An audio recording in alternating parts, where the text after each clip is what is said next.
All right, I wanted to welcome everybody. My name is Siobhan Carroll and I'm with Enterprise Health and I'll be your host today.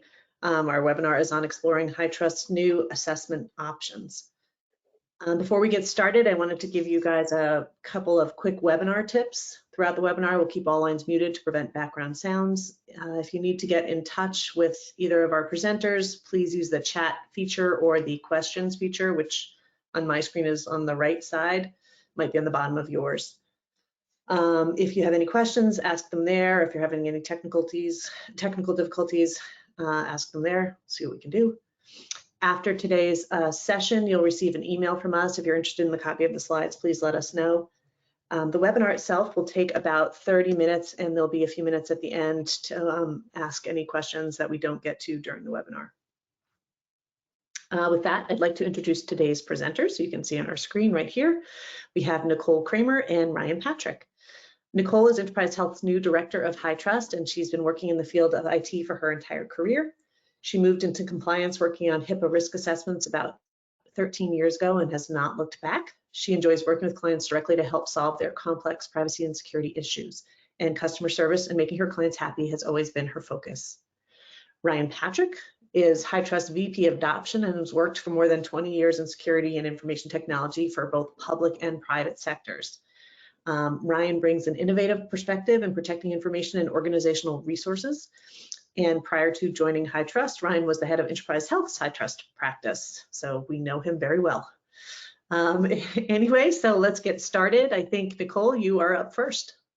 Great. I just want to say apologize for any background noise. There's some construction happening outside of my house on and off. And apparently it just started right as this webinar started. So I apologize for any of that background noise if you can't hear that. But thank you for joining us. Good afternoon or good morning, depending on your time zone. I'm Nicole Kramer. Thank you for joining us. I have just recently started with Enterprise Health as the Director of HITRUST Services, so I'm very excited for this journey. I'm familiar with Enterprise Health. I've worked with them in the past, as well as with Ryan Patrick. So you've got a good little team here working together to provide you this information today. For those who are not familiar with Enterprise Health, they've been conducting cybersecurity solutions, assessments, and all that goes along with the cybersecurity umbrella for many, many, many years. We are one of a few of the longest tenured external HITRUST assessor firms. We started with HITRUST back in 2011.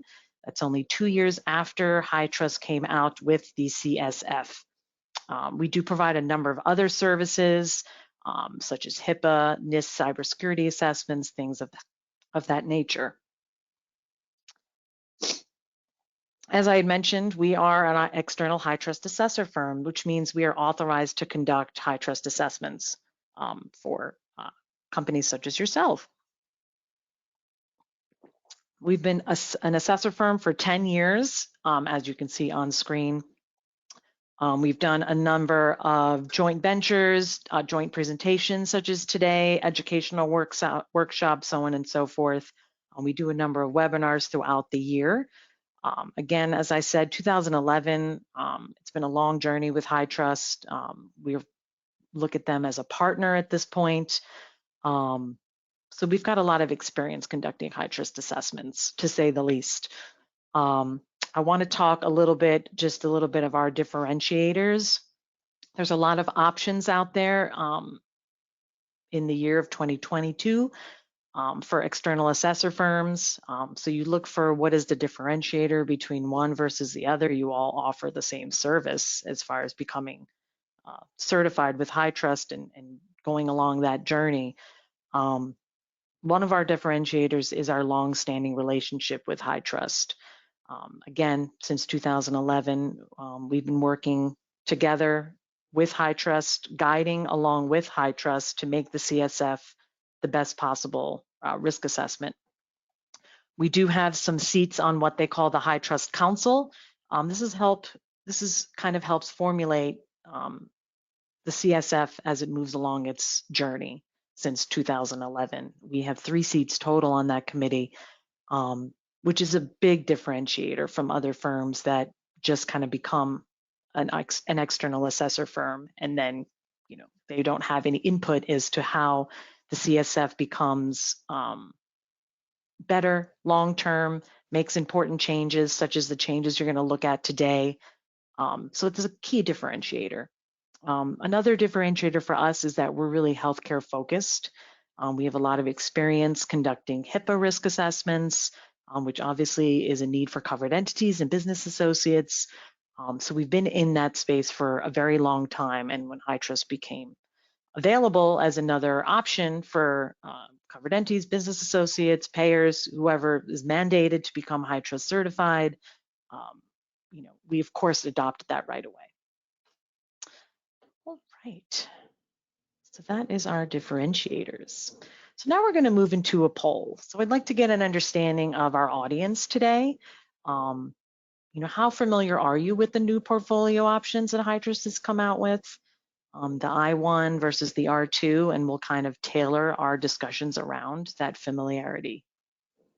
So we'll just give that a minute or two just for answering that.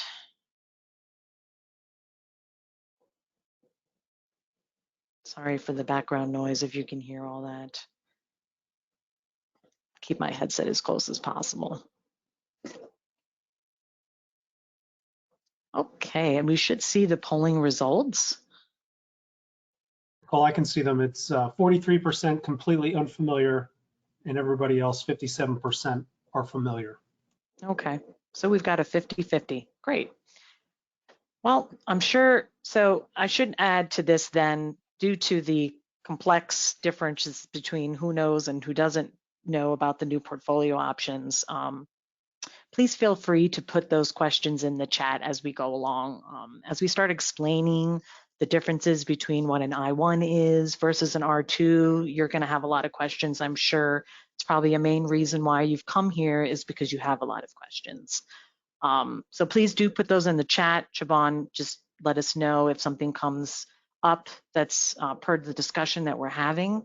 We'd love to take those questions as they come. Obviously, if you have specific assessment questions about your organization, scope, things of that nature, we won't really be able to get into those specific details here. We'll give you contact information at the end of the assessment to get in touch with us at Enterprise Health, and we can be glad to have those conversations with you in further detail. Okay, so overall, again, 50% unfamiliar, 50% familiar, but you might all be familiar with what the HITRUST CSF certification is and what the benefits are. So being that it's been around since 2009, I won't get too involved into this, but there's a lot of benefits to certification. One obviously is a mandate from a vendor of yours or a health plan stating that they want you to become HITRUST certified. That's kind of where it all began. In 2022, there's a lot of organizations that just see benefit to being HITRUST certified. There's a high level of assurance behind a HITRUST certification. It goes through a third party, HITRUST themselves, to verify the assessment. And then, of course, you get that certification that's valid for 2 years, depending on which path you take, 1 to 2 years. It's just got a lot of benefit in that respect. It provides you with a path, which a lot of my clients say, to answer those third-party risk questionnaires, the big 300 questionnaires that come through that you just kind of groan and say, I've got to answer another one of these. This is an also great benefit, a side benefit to, obviously, securing your security posture. It also gives you a hand in answering those questionnaires pretty quickly when you have a HITRUST certification under your belt. Another little tidbit of information that many don't know is cybersecurity insurance companies might give this as a benefit. We can't say that for sure. Of course, you consult your own insurance company, but we've had some feedback on that as well. And lastly, having the certification in hand, if there was any event of a data breach, this definitely can show that you have made significant efforts in protecting the security of your organization by having this certification. OCR will definitely see that as a benefit. going down the line of, the penalties that might be involved in the breach may not be as severe because you're showing improvement to your posture. Okay, let's get into what we want to discuss today, which is the portfolio options. And Ryan is going to kind of guide us through these and then talk about the different assurances between the two options. Thanks, Nicole. So everybody, really appreciate taking the time to sit and chat with us. Want to go over the assessment portfolio as it stands today, but it's important to look back at what the portfolio was prior to the beginning of this year. So historically, there was two assessment options offered by the HITRUST Alliance, one being a validated assessment, which was possible or eligible to become certified, and then there was a readiness assessment, which was basically kind of like a benchmarking gap assessment. Let's identify where we stand against the framework, which was not eligible to get certified. You did not need an authorized external assessor firm like Enterprise to do the work. You could basically do it on your own, submit it to HITRUST. HITRUST would then issue a report demonstrating your maturity and your level of compliance to the CSF itself. Since early this year, January, that portfolio has now expanded really by one assessment. Some few things were kind of rebranded, if you will. So the previous validated assessment, which could end up in certification, was good for 2 years, is now called the R2, or the risk-based 2-year certification. So if you were previously familiar with the validated assessment, this is no different. This is generally the same, just a new name. The readiness assessment has now in some ways been rebranded, although it wasn't a true rebranding of the readiness assessment. Now it's called the basic state assessment, which again is a self-attestation. You can submit that to the HITRUST Alliance. We will run some AI against it to make sure that it all makes sense. And then we'll issue a report very similar to the readiness assessment. Not really the focus of this conversation, but just so you know, in a future slide, you'll see it there and know that it exists, that is a third assessment option. The biggest change really is the new I1 assessment, which stands for implemented 1 year. So that is kind of the major change, the major difference that has happened this year in the expansion of the portfolio. And we're going to dig real deep into what the I1 is, what the R2 is, how they compare, what their use cases are, how to use both of them in your journey, if you will, in future slides. So I don't want to get down into the weeds, but basically there's a direct correlation between efforts, resources, and time with each one of these assessment options. And that was done with intent to meet the market kind of where they are in their journey from a cybersecurity and privacy perspective. So Nicole, if you could jump to the next slide, please. We'll kind of dig into what we measure these different assessment types against. And the term that we use at the HITRUST Alliance is assurance. And what does assurance mean?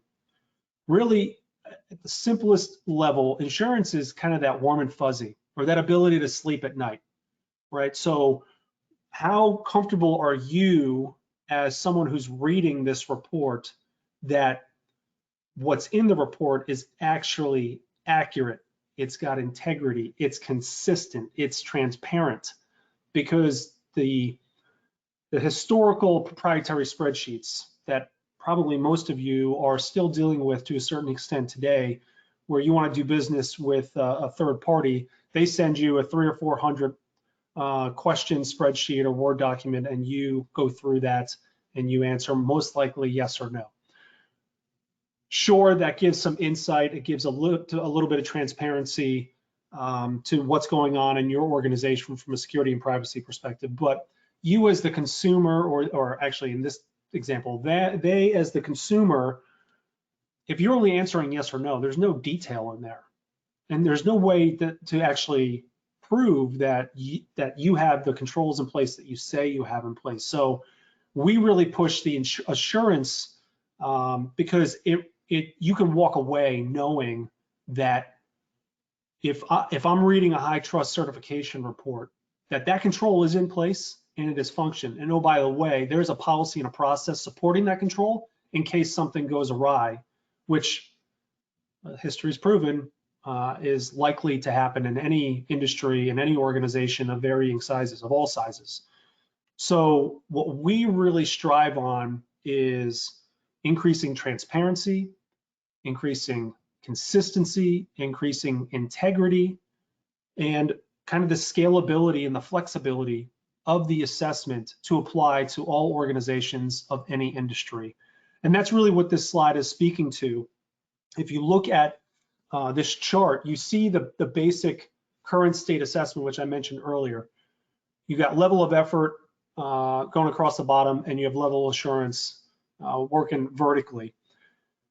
The basic state, low level of assurance, arguably better than proprietary spreadsheets because we're doing a check on that, and from a consistency perspective, we're doing the same checks against any assessment that comes our way.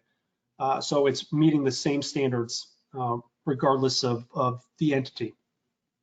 The level of effort is at the lowest level. It is self-attestation, so you can do it on your own timeline. You can add as much or as little detail as you want, but again, it gives you a very low level of assurance. Moving along the assurance continuum, as we call it, from left to right, the I1, the new assessment type, is designed to kind of meet that moderate level risk to provide moderate level assurance, right? So there is an assessment that has to happen. There is a third party that has to check that assessment. And then, oh, by the way, that assessment is submitted to the HITRUST Alliance, and we run our own checks to make sure that each report and each certification that is issued is the same across the board. So it makes it, when you're comparing two organizations at the same time, the consistency in what you're looking at makes a lot more sense than if you were comparing a proprietary spreadsheet from organization A versus a proprietary spreadsheet from organization B. We do that hard work for you in making sure that it's consistent, that the right information is in that assessment and that report. That gives you that moderate level of assurance. You can compare this to an assessment type such as the SOC 2 Type 2. SOC 2 Type 2 also provides a moderate level of assurance, but there are arguably some gaps that the I1 now addresses. Moving on to the R2. The R2, very, very rigorous, and I would not be doing myself justice if I didn't use my cliche term at this point, that it's a significant emotional event. Getting through this is a significant emotional event. There are 5 levels of maturity, and I'm not going to get into all the weeds here because we have slides to speak to this, but there's 5 levels of maturity, and the number of controls that you would be subject to demonstrate your compliance to can vary on average from 300 to 400 all the way up to close to 1,000. So you do the math, 5 levels of maturity times potentially 300 or 400 requirements, that's a whole lot of work. And oh, by the way, you have to provide evidence to prove that you are meeting that control. It's not, I'm going to trust you. It's a trust but verify. So the organization has to provide that evidence. Then an external assessor firm like Enterprise has to come in and validate that that is actually in place and actually functioning. They test every single requirement.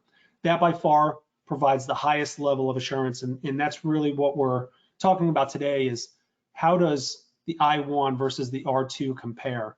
So I'll pass it back over to Nicole. I think the next slide starts to break down the differences, which I think is pertinent, and then we can kind of get into some more details. And as Nicole mentioned, throw your questions out there. We'd love to see questions in real time, because if it's relevant to the topic, we can answer them right there in time, so we can capture that information when it's pertinent to the conversation. Great, thanks, Ryan. So now we're going to get into the I1 and what the I1 looks like. For those of you who are familiar with the R2, you'll see quite a few differences here, what the I1 provides. The biggest differentiator, well, there's a couple of different differentiators, but the two biggest that stand out to me as somebody who has conducted them and worked with many clients is preset number of controls is set to 219. This is based on security best practices and threat intelligence conducted by HITRUST. If you look at the last bullet here, HITRUST does reperform this analysis on a quarterly basis and will update the 219 controls as deemed necessary, but will also sunset, giving that base 219. Now, if you remember, Ryan just mentioned the R2 could vary from 300 to 400 controls. It's an average assessment, up to 1,000, up to maybe even 2,000. Hate to throw that number out there. Never seen a 2,000 assessment. Trust me, we would definitely change your scope if you were trying to go that angle.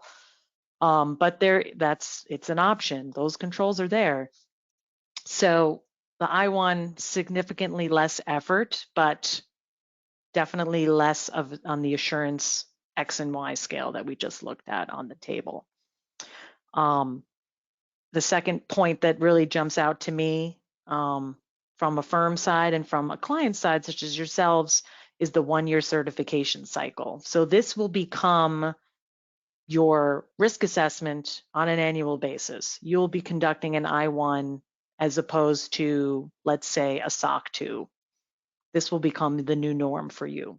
So instead of going through an R2, which has a 2-year certification cycle, the 219 controls will be reassessed every year. But the key to that, you're saying, oh, well, why would I do that if I can do a 300 control R2 assessment versus an I1? What's the point? An I1, yes, 219 controls, but we're only looking at the implemented maturity level. Now, implemented meaning evidence. Do you have something in place? Prove it to us via an evidence gathering session. This doesn't mean, an I1, I don't have to have policy and procedure in place. Great, I'll just do this. That's not best practice. You all are probably involved in some kind of healthcare sector, which means you're pertinent to the HITRUST security rule via the omnibus. That came out a number of years ago. So you are still responsible for maintaining policies and procedures in compliance with the HIPAA security rule. If you're in healthcare, obviously I don't know my whole audience, but those are still required and you still have to maintain those. But as far as proving this 219 controls have policy and procedure attached to the control, it's not required of this assessment. So best practice, maintaining policy and procedures, updating them on an annual basis, but we won't be testing those. If you've ever gone through a scoping exercise for an R2 and even gone through a readiness cycle where you're understanding what gaps are needed, it's a lot of work to get every single control out of, let's say, 219 controls in a policy and a procedure. It's a lot of work. And we have to test. If you're going through an R2, we have to test all of those maturity levels. So we have to make sure you have it in policy, have to make sure you have it in procedure. That alone is, I would say 90% of my clients have an issue with policy and procedure. It just is a timely practice. And no one on the staff wants to do it. It's a pain in the butt, to be honest. And so that's where our remediation efforts take forever, just to get into the cycle of when are we going to start validation for R2? When are we going to start that because policy and procedure are not ready and your scores do not meet the level to start a validation? Obviously, the goal of validation is to pass with a certification at the end of the line. So if you don't have those policies and procedures in place, we can't even start validation. And I'll go through that life cycle, what Enterprise does for a life cycle of getting you through from start to finish, and where that falls into play, where you could get stuck in remediation. The I1 really solves a lot of my clients' issues. Just going through that implemented maturity level, knowing what preset controls you have in place, you can easily predict where you need to focus on pretty quickly. So we'll go through the life cycle here in a minute, but I'll show you where your life cycle is going to be a much shorter practice, getting you all the way through certification. Hey, Nicole, Yep. we actually have a question, and it Figured. was have any providers or payers accepted the I-1? I don't know if you or Ryan or somebody could speak to that. Yeah, I'll I'll jump in on this one. So as you could probably tell, this is still very new. We're only kind of 4 months into this, but Right. the good news is that there's a organization, an entity called the Provider Third Party Risk Management Council, which is made up of some of the largest providers in the country, who released a press release about 3 or 4 weeks ago now, saying for their low and moderate risk or tier vendors, they are accepting the I-1 as a proof of assurance. We've had discussions with some of the payer entities in the industry, and they are very open to the idea as well. So it's gaining traction. It's definitely something that the industry is responding to. That's And great. so we should add to that, and the question may come up from customers such as yourselves that are going through an R2. Can you go from an R2 to an I-1? And so, of course, the answer is yes. The key differentiator with that is timeliness of when you switch over from an R2 to an I-1. There are some benefits if you're deciding. We just went through an R2 in 2021. It was quite an effort. We don't know if we want to continue that effort. Do we switch to an I-1 now? If you're thinking about that, the benefits to switching to an I-1 within less than a year, such as before your interim assessment for an R2, and we'll get into what that means. For those not familiar, is that the amount of testing that's conducted in an R2 can be used if your assessment is done within the last 12 months. So if you were switching, and Ryan, please jump in on the technicalities of what I'm saying here, but if you're switched to an I-1 within less than 12 months, you'll be able to, what HITRUST uses as, inherit the testing that was done during your R2. We actually have a few clients that are looking in this option now, who have gone through an R2 and found that it was just too much to handle. And they're within just 6 months since they've gone through an R2, and they've decided I-1 would be a better option moving forward. So they've decided they're able to actually inherit all the testing that was done from the R2 based on the same controls. Now, it's not a complete 219 controls get inherited from your R2, but they're about 60% controls have been inherited. So they've only have a 40% control set out of the 219 that they have to actually work on for this cycle to get them into validated into certification. Yeah, the one thing I would add we're only got about 15 minutes left in the webinar, and I know we have a few more slides. But the one thing I would add is I wouldn't make that decision in a vacuum to transition from an R2 to I-1. I would recommend that you talk to your assessor firm because there are some nuance. If you need to demonstrate HIPAA compliance, the R2 is likely a better option for you than the I-1, especially if you're using it to satisfy the new safe harbor law that came out for OCR. Don't make that decision in a vacuum. Talk to your assessors. They're doing this every single day, and they'll guide you in the right direction. Great. Sorry, I was wondering if you wanted to start on the R2 because I know we were just looking at the time. Do we want to move it? Okay. Yep. So just a quick note on our life cycle, Enterprises Health life cycle for R2 and I-1. The whole process is going to look very similar to what you see on screen here.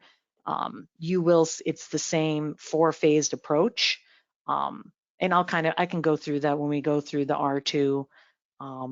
But just to kind of touch upon the life cycle in general, and I'll skip it past the R2, is The scope is really the meat and potatoes of what direction you're going to go in. So even before you decide, do I do an I1 or an R2, and you're having a sales conversation, we'll talk to you about scope and the needs for the assessment. What do you want to include in scope? And we can kind of take that direction as to what level of assurance do you need as the end result for your certification. So that's something you do regardless of which type of assessment you're going to choose. So, I mean, I won't go through everything that's written here, but that's what we do during scope. The differentiators in the two is that for an R2, due to the difference in control numbers, that's where we put into what we call factors. There's a number of regulatory factors and different questions that you will be answering during that factors scope, where that will lead you to the number of controls. So that's where the varying number from 300 to 500 to 1,000 to 2,000 comes into play. But in general, the assessment goes from scoping, where then you go into your readiness assessment, where you'll review the control sets and understand what's needed for each control and start to provide evidence based on what you have at current state. We review that current state, give you a level of gaps that we see, if there are any. We use our scoring, same thing as HITRUST. We score each control based on the information you've given us. And then we turn it over to you all for remediation activity, addressing those gaps, because we need to get to a certain scoring level in order for you to pass validation and then eventually become certified. Once those scores are met, we go into the final validation phase, where we do full control testing at that time and then go through our whole full process to get you through into submission to HITRUST. Let's go into the R2. So we still have times for questions, and please, continue to point your questions into the chat. So the R2, I think we've kind of gone over all of this already, but just to show it on screen, it's a 2-year certification cycle. A lot of differentiators here. It's varying control sets. 350 to 500 is what I'm seeing currently, based on the organization size and the number of systems that you put in scope also cause this range to change. Multiple systems typically lead up to the 500 mark. Most of my clients have been around the 500 mark over the last year, based on about 2 different systems in scope. But then as you add more risk factors into that, that's how the number grows. And then if you add any additional regulatory factors on top of that, that's when you really start to jump up in the control requirements. So hence why the R2 is such a big assessment. Very high level of effort to maintain it. The other big differentiator is the maturity levels that we have to assess. There's 5 total maturity levels, as you see on bullet 3 here. The first 3 are the major inputs into the score. The last 2 are to enhance your score. So the first 3 are required, the last 2 are for enhancements. But the purpose of going through this is to eventually go through a 5 maturity level stage, because if you're going to put that effort in, you probably have a measured and managed effort in there. It's a 2-year certification cycle. So every 2 years, you've got to go through an entire R2 again. Very large burden. You've got to have a team in place that can handle this on a continuous basis. There's a 1-year interim assessment. So, we've got our 2-year certification cycle. We have an interim assessment per HITRUST requirement, where we go through a very slimmed down version of controls to ensure that you're continuously monitoring these, maintaining your policies and procedures, and keeping your implementations up to date. Excuse me. With that, we also have to review any corrective actions that were identified during the initial R2 assessment. We like to see improvements made, progress made to those corrective actions. That also helps show you have continuous monitoring in place. And I'll just get into what that life cycle looks like to show you it's a very similar life cycle. at Enterprise Health for conducting the R2. The addition in the scoping is the factors, the last bullet point there. Everything else to the right of the phases is exactly the same. We go through the same process regardless of which assessment you're choosing, but the additional time to add into an R2 is the interim assessment. Again, as I was just referring to, after your first year, you must show that you're continuously monitoring your program.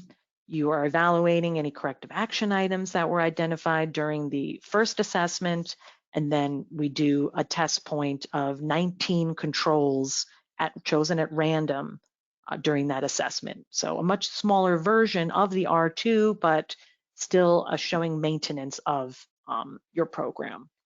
And then, of course, there's the recertification. Yes. Sorry, hey, Nicole. There are a couple of questions that came in, and one of them I think you're kind of answering right now, but I just want to make sure. So somebody said they started getting quotes for I-1 before it was even CSF. Assume no one has completed one yet. I know we're working on a couple right now, but being this is new, can you confirm what part of the assessor work might be unnecessary or lower cost than R2 or past assessments? So I think you kind of covered that, but I don't know if there's anything more concise we could say. And then there's another one after that. So I'll jump in on the first comment, Siobhan. Okay. The good news is we do have completed I-1s that have been submitted to QA. And the timeline is dramatically shorter than the R2. So it took that organization under 40 days from the time they started to the time they submitted to QA, which for anybody that's familiar with doing an R2 assessment, it could take 12 to 18 months to get to that point. So now I will caveat that organization had been working hard on maturing their program, but just getting through the whole cycle was about 37 days to be more precise. So that's really good news. As far as, I think, Siobhan, you were asking about resources or what the actual assessment from a practicality perspective is different. Is that true? Yeah, so it was, what part of the assessor work might be unnecessary or lower cost than the R2 or past assessments? So basically, what are you not covering, I think? At the simplest level, we're only looking at implemented controls and are they functioning?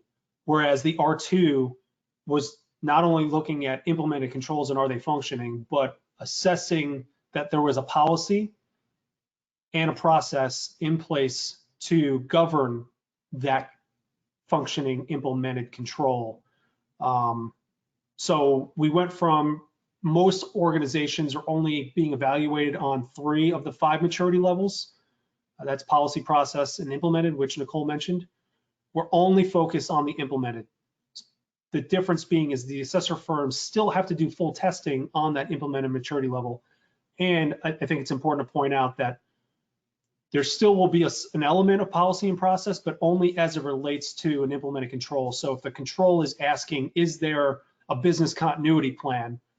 Well, there is your policy, quote unquote, process that you would demonstrate. So it's not, you don't get to ignore kind of the paper shuffle completely, but it's dramatically reduced.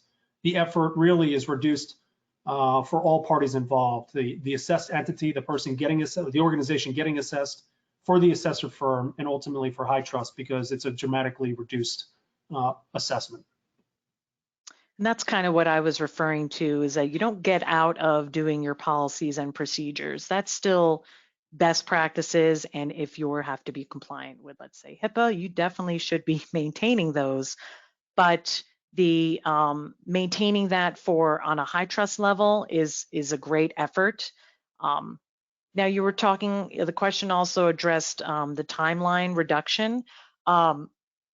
So even the evidence gathering part of the assessment, which is between the readiness and validation phase, supplying policies for each control and procedure with each control is still a level of effort on the client side, on our customer side. You have to provide that, and that takes time. Just that effort to provide policy and procedure for every control is an effort. And then for us to assess that, that whole entire process itself is a great effort. Now that we've taken that out, all you're supplying to us to review is implemented evidence. It's just that much easier. So we have a couple more questions. One is, well, okay, so I'll just go. What was the basis to decide on which controls should go into I-1? And then that's probably a Ryan question. And then what kind of organizations should go with basic state, I-1, R2? And in other words, what is the need of these three categories and what brought HITRUST to bring it in? And then the last one is, how does this align with developed DevOps SSDLC like BSIMM, OWASM, SAM 2.0 can control artifacts transfer between these assessments into HITRUST. So I don't know if those are questions we need to take offline, but those are the three that are in so far in the last minute. So let's start with the first one. What was the basis to decide on which controls go into I-1? That's a good question. So for healthcare, HIPAA makes the world go round. So the I-1 has very, very good coverage of the HIPAA security rule and portions of the privacy rule. The other piece that's probably more broadly adopted, or the framework that's more broadly adopted, is what NIST puts out. So the I-1 is mapped to NIST 171, which is kind of focused on non-government entities attesting to do business with the government and so on and so forth. So their coverage on that is pretty substantial as well. So we tried to use, and there's others, we tried to use some industry specific but non-industry specific frameworks to make sure that the coverage applies and it is relevant to most industries, if not all industries. So that was kind of the logic behind it. But keep in mind, as we quarterly identify changes in the threat profile or the threat modeling, the actual requirements of that 219 may be adjusted to adjust to any new threat vectors that may be out there that the current requirement set does not cover.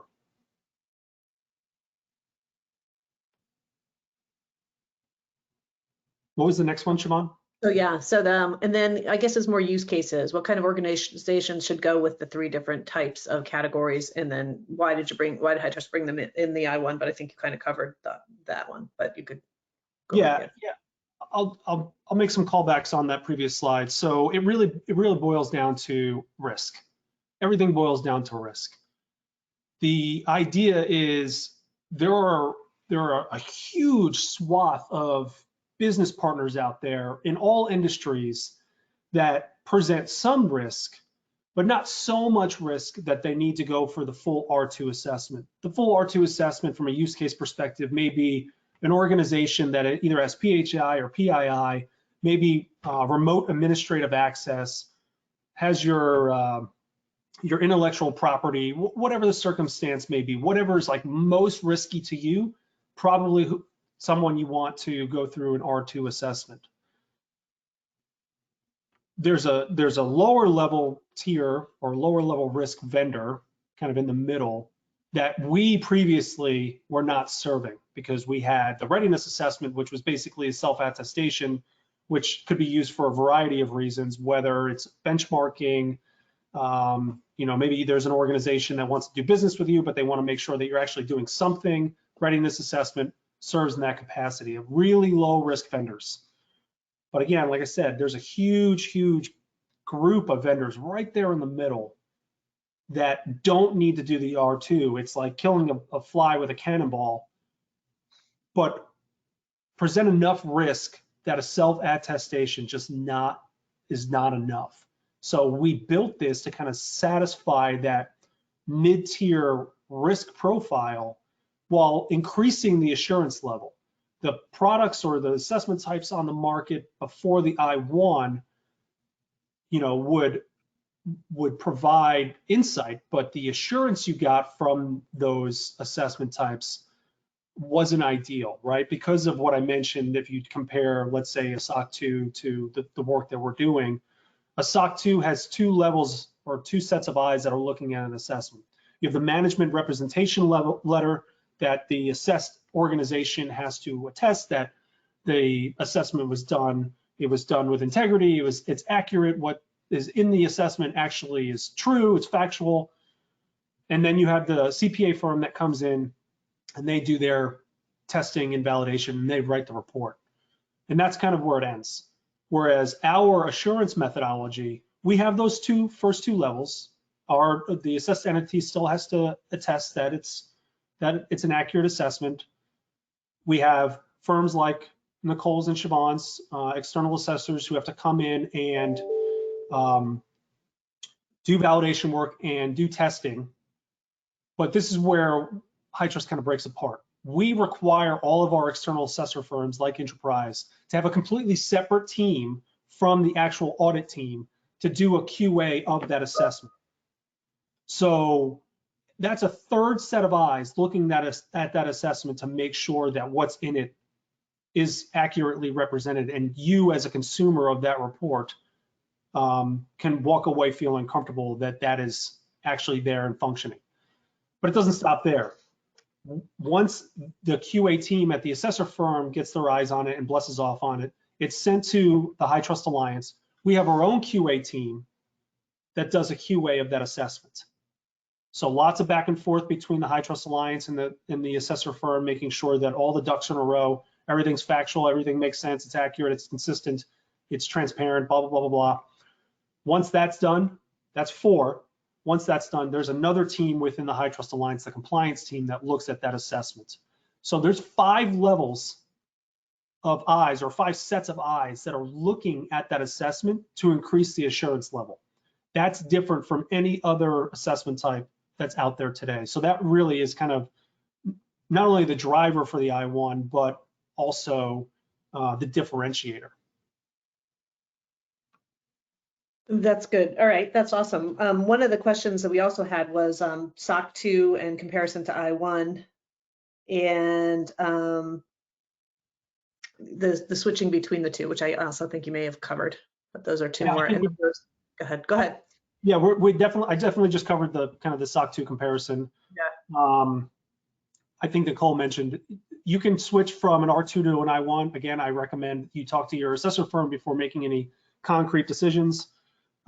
And you can very naturally start with an I1, kind of get your feet wet, get your program in place through the lens of HITRUST, and then move to an R2 at a future date. So if you're an organization, let's say you're a startup and really in an industry, you want to be able to prove to your potential business partners that you have a maturity from a security and privacy perspective. I1 is a great choice. Great choice. But as you mature and grow as an organization, the demands on you may become more rigid.